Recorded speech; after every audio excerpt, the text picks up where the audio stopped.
Hola, muy buenas noches, bienvenidos a Debate 22. Hoy es nuestro penúltimo programa, por esa razón queremos hacer un balance de lo que hemos vivido no solamente este año, sino también en el año de gobierno de Morena y del presidente Andrés Manuel López Obrador. Por eso el día de hoy vamos a hacer un debate entre algunos simpatizantes del gobierno de Morena y algunos opositores o críticos del mismo gobierno. Está con nosotros, le agradecemos muchísimo, Fernando Rodríguez Doval, el hispanista, es secretario de estudios del CENDEM del PAN. Fernando, muchísimas gracias, buenas noches, bienvenido. Buenas noches. También está con nosotros Catalina Monreal. Catalina es consejera de Morena, ya había estado con nosotros en otra ocasión en alguno de estos debates. Catalina, buenas noches. Hola, ¿cómo estás, Julie? Buenas noches, gracias a ti. Y nos acompaña el día de hoy también Juan Salvador Camacho, él es diputado en Chiapas por Morena. Juan Salvador, muchísimas gracias por estar aquí. Gracias, Julie, por la invitación y saludo con afecto a Fernando y a Catalina también. Muchísimas gracias a los tres. Simplemente decir que teníamos a la senadora priista Claudia Anaya invitada por cuestiones de última hora que tenía que atender en el Senado. Ella no pudo asistir y por esa razón veremos a dos simpatizantes de Morena en esta ocasión, junto con Fernando Rodríguez Doval, y vamos a darle por eso primero la palabra para ti, Fernando. Les comentaba antes de entrar al aire sobre los símbolos que me parece que es algo que maneja bastante bien el presidente Andrés Manuel López Obrador.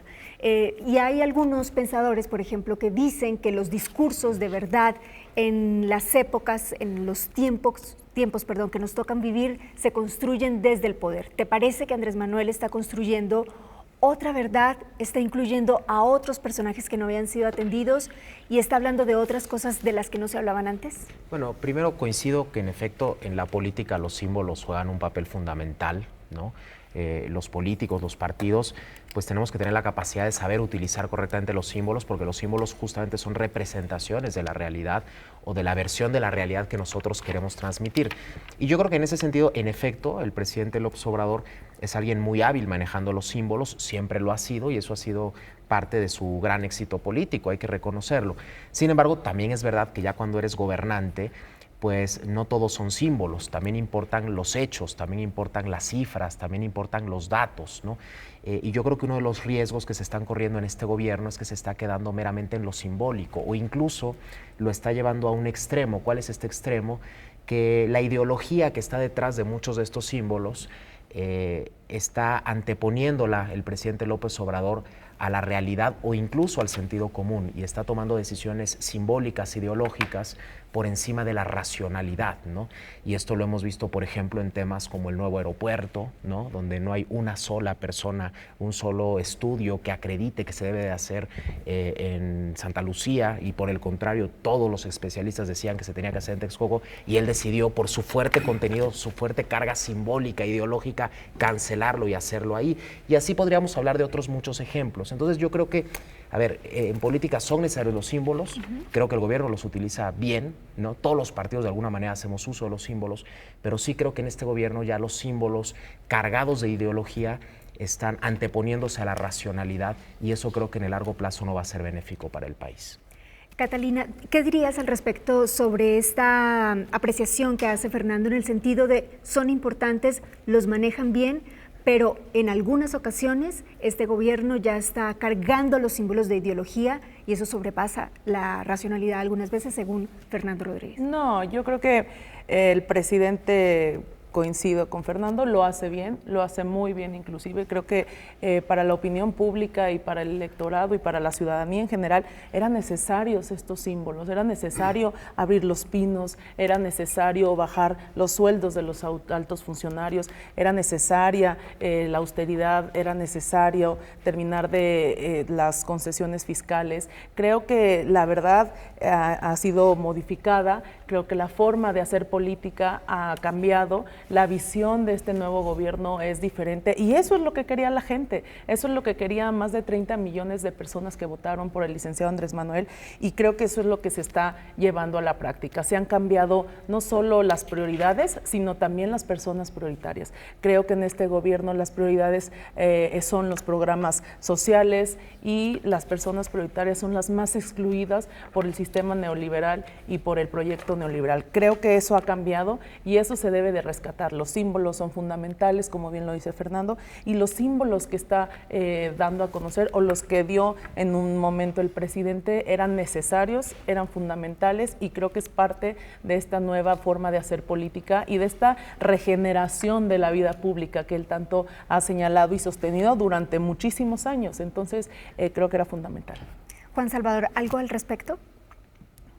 Sí, coincido con Catalina y bueno, decirle a Fernando que lo que se está cambiando es el paradigma. Los símbolos que se están haciendo a un lado y que salían sobrando son los símbolos de la corrupción, los símbolos de la opulencia en el poder. Prueba de ello es que hoy podemos visitar Los Pinos, todos los mexicanos, y ahí podemos ver los excesos del presidencialismo mexicano también. El aeropuerto me parece que es un buen símbolo, lejos de lo que tú estás mencionando, Fernando. Creo que el máximo símbolo de corrupción, o uno de los símbolos fuertes de corrupción del gobierno anterior, fue precisamente el aeropuerto de Texcoco. Y no nada más lo digo yo o lo dice mi partido. Hay muchas pruebas de que se elevaron los precios, de que en principio no era adecuado el lugar, hablando a nivel de ingeniería, no se hizo la planeación correcta, y lo que sí se hizo fueron muy grandes negocios. Entonces me parece que el símbolo adecuado es no continuar en esa lógica y asumiendo el costo político que eso representa. A mi punto de vista, el símbolo más importante que está dando el presidente López Obrador es el símbolo de la congruencia. No podemos olvidar que Andrés Manuel viene de la lucha social y está siendo congruente en el gobierno. Fernando, algo que agregar a esto, porque también diríamos hay símbolos más importantes, hay algunos que sí están más en la parte política o en el discurso más superficial, como Los Pinos, por ejemplo, aunque es importante, y hay otros que son muy trascendentales, como es el de la corrupción, y ahí siguen abonando la realidad a que ese símbolo se fortalezca, esa lucha. Lo que pasa es que yo creo que cuando abusamos de los símbolos, corremos el riesgo de quedarnos nada más en las formas, sin ir al fondo. Digo, está muy bien que Los Pinos se abra y que los ciudadanos puedan ir a verlo, pero yo creo que eso no hace que haya menos corrupción, eso no hace que haya más crecimiento económico, que haya más empleo, que haya menos inseguridad, que yo creo que la gente preferiría eso y que le dieran soluciones concretas en esos temas a que Los Pinos esté abierto y los puedas ir a visitar, ¿no? Yo creo que, y así podríamos hablar de otros símbolos, por ejemplo, el avión presidencial, ¿no?, que se iba a vender, que lleva un año sin ser vendido. Yo prefiero que el presidente de la República viaje en un avión presidencial y pueda atender las crisis, ¿no? Yo no puedo concebir, por ejemplo, cuando fue el tema de Culiacán, que el presidente estaba incomunicado porque estaba volando, cuando el país estaba en una crisis de seguridad gravísima, porque estaba polémica si se había detenido o no al hijo de un narcotraficante, ¿no? O sea, ahí vemos que los símbolos incluso pueden ir en contra de la racionalidad y del bien común y de lo que los ciudadanos esperan, ¿no? Y vemos otros símbolos que se han dejado de lado. Por ejemplo, los primeros días, pues todos veíamos al presidente llegar en su yeta, ¿no?, que era una manera de transmitir esta austeridad. Ahora el presidente ya volvió a utilizar las camionetas que utilizaban los presidentes antes, lo cual no está mal. El jefe del Estado mexicano tiene que andar en un transporte digno y funcional y con las medidas de seguridad adecuadas. Pero el hecho de que antes usara uno y ahora ya volvió al esquema anterior, pues nos habla de una doble moral, nos habla de una incongruencia. Yo ahí discreparía un poco con Juan. Entonces yo sí creo que los símbolos están bien, creo que el país reclama un cambio de símbolos, yo coincido, o sea, veníamos acostumbrados, y más con el último gobierno, que hubo una corrupción espeluznante, un abuso total del poder. Yo creo que está bien mandar señales de austeridad, de sobriedad, pero sin caer en el otro extremo que por un lado no beneficia a los ciudadanos, pero por otro lado incluso puede volverse en contra de los propios ciudadanos. Vamos a ir a una pausa. Cuando volvamos vamos a platicar sobre la detención de Genaro García Luna. Esto también es un abono al símbolo de la lucha contra la corrupción, aunque no haya sido una detención desde México. Vamos a una pausa y volvemos.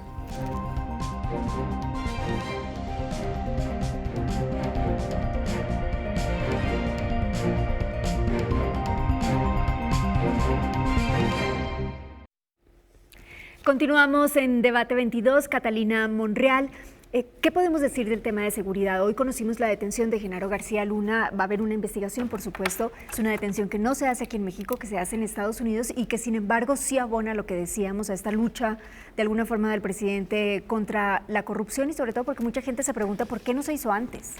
Sí, claro. Aquí queda muy bien ubicada una frase que dijo el secretario Durazo, que dice: el tamaño de las organizaciones criminales solo puede entenderse con la corrupción en oficinas públicas, especialmente las instituciones de combate a la criminalidad. Más cierto que eso creo que no hay. Y como bien se ha señalado, la corrupción se entiende porque hay una complicidad del Estado, del gobierno. Y eso hubo durante los últimos años. Creo que hay mucho que explicar porque García Luna no solamente estuvo en el AFI, sino estuvo como secretario de Seguridad en el sexenio de Felipe Calderón, cuando se supone que se empieza esta lucha contra el narco, que tuvo muchísimos daños colaterales, que son víctimas directas e indirectas de esta lucha que ahorita seguimos viendo, reconfirmando que no tuvo ningún éxito y que solamente hizo que el país estuviera en crisis, que el país estuviera en zozobra y estuviera en una inseguridad tremenda como la que estamos viviendo ahorita. Y así se puede entender, un personaje que estuvo en 2 sexenios panistas, un personaje que estuvo en el CISEN, en la AFI, en la Secretaría de Seguridad, que era en todos estos cargos que tenían relación con seguridad, estuvo él inmiscuido y era el responsable de eliminar la delincuencia y la inseguridad y combatir el crimen organizado y los narcos. Pareciera ser, porque tenemos que respetar su presunción de inocencia, pero pareciera ser que era el infiltrado y era el que les permitía hacer todo eso. Entonces, esta doble moral y este doble discurso que ahora nos tiene en la situación que nos tiene actualmente de inseguridad.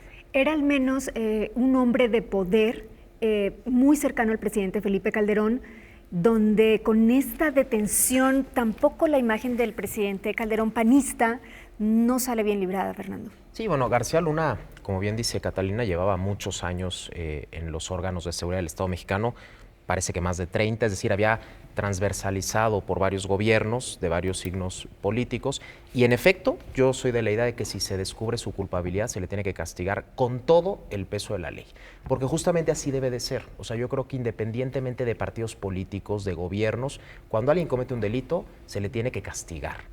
Y eso es algo que nosotros siempre hemos defendido. Y por supuesto él o cualquier otro funcionario al nivel que sea, del gobierno que sea, ¿no?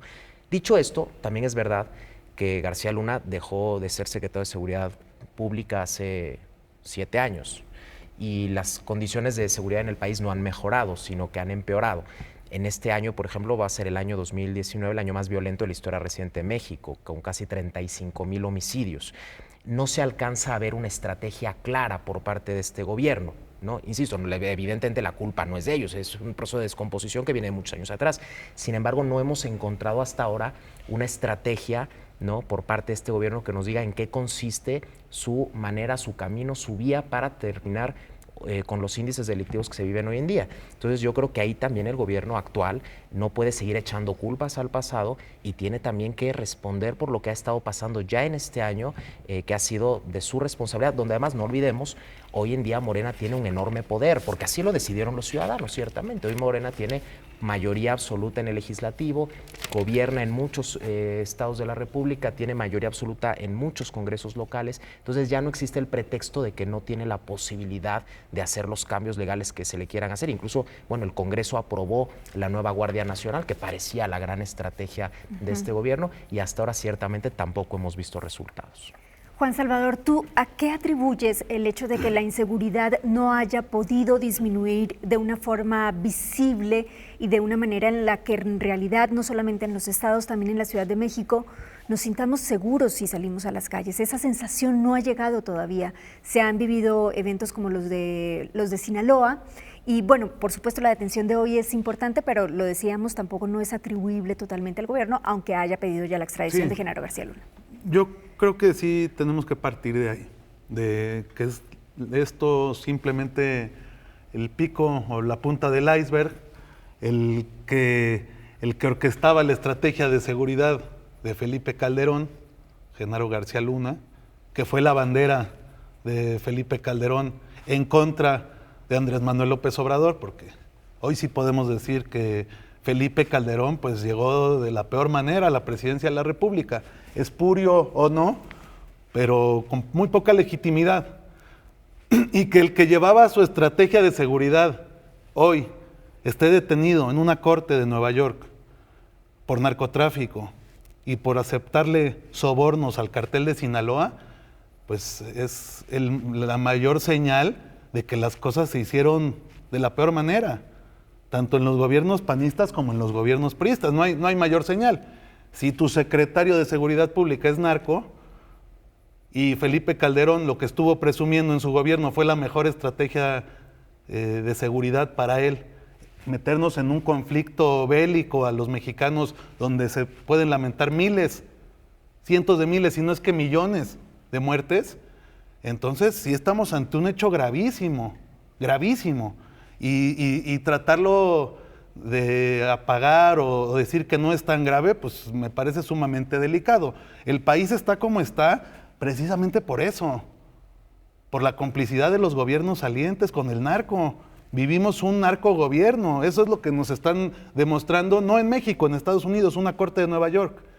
Entonces, cuando un gobierno se contamina por el narco, no de 6 años, de 12, de 18, de mucho tiempo atrás, pues ahí están los resultados. Y entonces no se va a resolver de un día para otro, Yuli, compañeros, no se resuelven las cosas de un día para otro. El camino está trazado. Y aun cuando dicen que no hay estrategia, hoy como nunca hay una estrategia de seguridad. Y además que ya está avalada por el Congreso, cosa que no se había hecho nunca antes, como la Guardia Nacional. Entonces, sí estamos ante un gobierno reformista que va a tomar tiempo para que la ciudadanía vea los verdaderos resultados. ¿Por qué? Porque el gobierno saliente entregó un estado en putrefacción, cómplice de los gobiernos del PAN también anteriores, tan es así que el secretario de Seguridad Pública de Felipe Calderón resultó ser narco, hasta este momento es lo que están diciendo una corte de Nueva York. Entonces, que digamos que eso no es tan importante y que de un año a la fecha ahora el responsable de lo que está sucediendo en México es el actual gobierno, no es tal. La descomposición social es tremenda. El enmarañado que existe en las fuerzas del orden es tremendo. No puedes despedir a todos y quedarte sin fuerza pública. Va a ser un proceso de transición y hay un reacomodo natural y por ello, ahí es donde respondo tu pregunta, Yuli, pues inclusive ha incrementado la delincuencia en este país. ¿Por qué? Porque la estrategia cambió por completo. Y de aquí a que esto llegue a agarrar cauce, pues puede tardar otro año más. Pero lo que sí es un hecho es que el rumbo está trazado y lo está trazando bien Andrés Manuel López Obrador con la Guardia Nacional. Antes de, regresando mejor de la pausa, Catalina, me gustaría también que nos respondieras esta pregunta: ¿por qué no ha podido disminuir la seguridad en términos visibles? Y también vamos a hablar del tema económico. Vamos a una pausa y volvemos.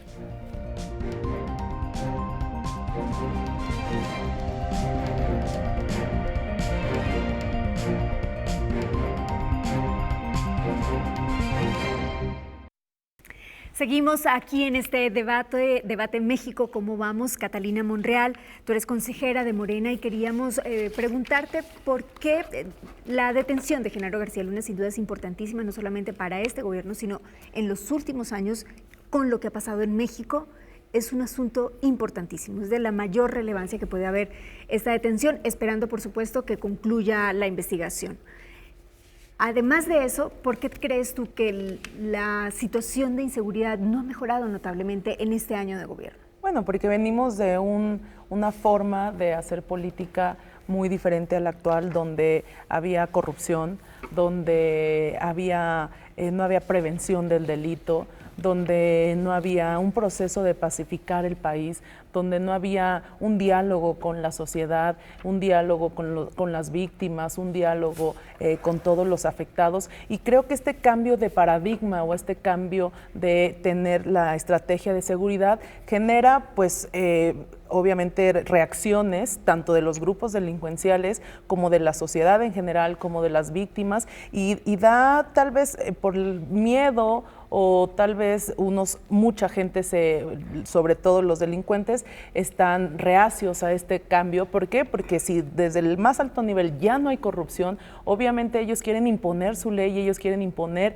el miedo al gobierno, imponer el miedo a las autoridades. ¿Para qué? Para que no se combate esta corrupción. Llevamos un periodo mínimo de 3 sexenios, 18 años, de los cuales 2 estuvieron a cargo del personaje que ahorita está detenido en Estados Unidos por vínculos con la delincuencia organizada. Entonces son 18 años de una política errónea, donde primero era combate frontal a la delincuencia organizada, cuando así no se debía de haber combatido. Muchos especialistas lo han dicho, incluido Edgardo Buscaglia, que es experto en estos temas, y después de 18 años el presidente Andrés Manuel cambia la estrategia, cambia la forma de cómo se debe de combatir, y claro, la Guardia Nacional se acaba de aprobar. No podemos esperar, por cierto, con muchos legisladores y senadores panistas que la apoyaron. ¿Por qué? Porque todos quieren que le vaya bien a México, eso no tenemos duda. Pero esta Guardia Nacional pues es de reciente creación, está en un proceso de acoplamiento y en un proceso de reacomodo. Además, estamos en una nueva estrategia de pacificar el país y en una nueva estrategia de prevención de las adicciones y del delito. ¿Qué está pasando con todos estos jóvenes que son ahorita jóvenes o adultos que eran hijos de gente que mataron, víctimas colaterales, como ellos decían, o daños colaterales, como decían en el sexenio de Calderón? ¿Qué está pasando con estos jóvenes ahorita? ¿Quién los atendió? Eran huérfanos de la delincuencia organizada, eran huérfanos de la lucha contra el narco de Felipe Calderón. ¿Quién los atendió durante 12 años? Nadie. Entonces, justo de eso se trata. Hay que prevenir la delincuencia, hay que prevenir la descomposición social, hay que darles oportunidades a los jóvenes, hay que darles oportunidades a estas generaciones que se quedaron un tanto rezagadas y olvidadas y excluidas, y también hay que darle pues hay que prevenir las adicciones, porque el consumo de drogas ha ido en aumento, y también hay que pensar en una forma de regular el consumo de drogas, sobre todo de drogas como la marihuana, que son drogas que ya se ha visto que además se han estado pues permitiendo en varios estados de Estados Unidos, y que creo que deberíamos de entrar a este debate también como parte de la estrategia que tiene el presidente, creo yo, sobre el crimen organizado y sobre cómo combatirlo, pero combatirlo de verdad, de raíz. Claro. Catalina, sobre el asunto y el tema de economía, mucho se ha hablado y hoy tuvimos una noticia que puede ser una buena noticia con la aprobación del TEMEC. Les hacía una pregunta antes de empezar, si les parece, con las condiciones que hay, los factores que tenemos ahora en juego, va a haber una crisis, va a haber un crecimiento económico, las finanzas van a estar bien, tendremos que ser cuidadosos el otro año. El 2020, ¿qué va a pasar en términos económicos?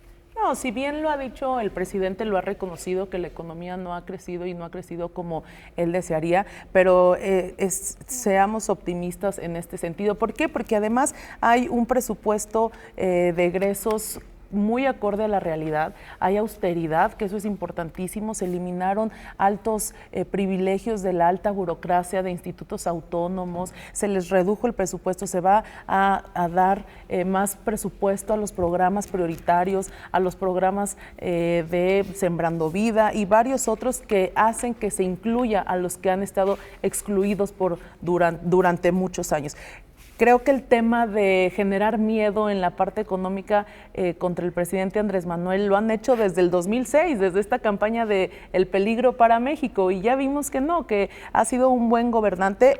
Es cierto, hay que reconocerlo, ha faltado en la parte económica el crecimiento y esperemos que este 2020 sea muchísimo mejor, pero no creo que haya ni recesión, ni crisis, ni asustarnos. Creo que eso lo genera la oposición o gran parte de la oposición que no quiere que le vaya bien al presidente y que quieren infundir el miedo que han infundido desde el 2006.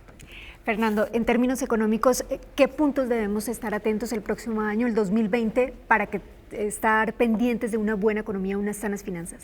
Bueno, yo creo que evidentemente todos queremos que a México le vaya bien y todos quisiéramos que la economía creciera, no es que la oposición esté festejando que la economía no crezca.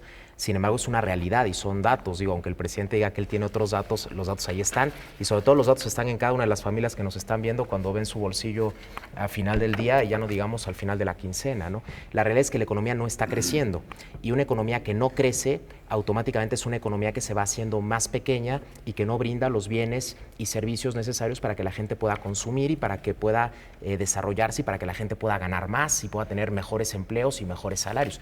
Esa es una realidad, la economía no está creciendo. ¿Por qué no está creciendo la economía? Bueno, unos indicadores nos muestran que la inversión está cayendo, es decir, la gente no quiere invertir. ¿Por qué? Porque tiene miedo.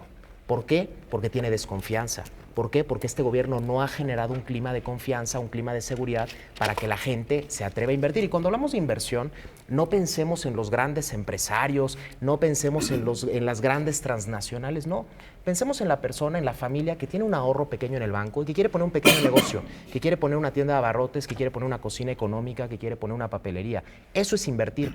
Ese negocio va a generar empleos. Esos empleos van a generar riqueza. Pero la gente no se atreve a sacar su dinero del banco e invertirlo porque no hay un ambiente que genere confianza, porque tenemos a un presidente que todos los días maneja un discurso donde califica a unos de buenos y a otros de malos, donde polariza al país, donde todo el día se lanza contra los fifís, los conservadores, los neoliberales, donde todo el tiempo se la pasa hablando del pasado, pero no del futuro.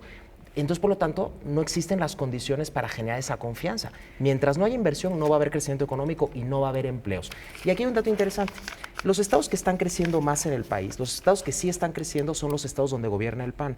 ¿Por qué? Porque ahí sí se están generando esas condiciones para que pueda haber esa inversión. Y nosotros le hemos dicho muchas veces al presidente, lo cual es que el presidente en un año no ha querido reunirse una sola vez con un solo político del PAN, ni con el presidente del PAN, ni con el coordinador de los senadores, ni con el coordinador de los diputados. Nosotros le hemos dicho, presidente, queremos reunirnos contigo, queremos ver cómo podemos entre todos sacar adelante a este país, porque como yo decía al principio, no es una buena noticia que el país no crezca.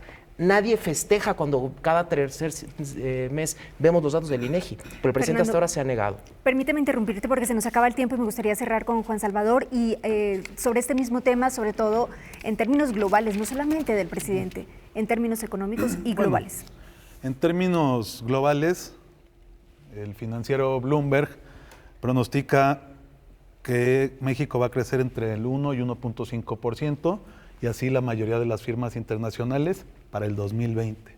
¿Por qué no crece la economía en México? No podemos olvidar que hay una transición política. Normalmente en las transiciones, y nosotros lo sabemos y lo entendemos bien, no solamente no crece la economía, sino que hay devaluaciones, hay crisis económicas, aquí y en China a nivel mundial.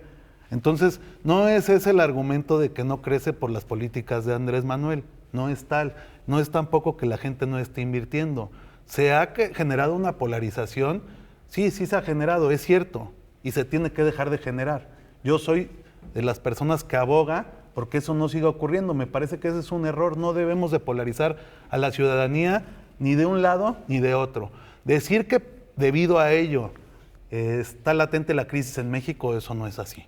La crisis está por una cuestión política de transición gubernamental. Para el próximo año, las firmas internacionales dicen que va a seguir creciendo el país lo que venía creciendo en el gobierno de Calderón, de Fox un poquito más por el auge petrolero, pero digamos que los últimos 12 años no ha habido ninguna variable. En México crece entre 1 y 2%, no hay otra. Esperemos que para el próximo año haya confianza y las señales sean las favorables para que todos los sectores inviertan en este país. Bueno, pero el Plan Nacional de Desarrollo solo el 6%. Decir que es por la polarización que no crece la economía, no me parece que sea tal.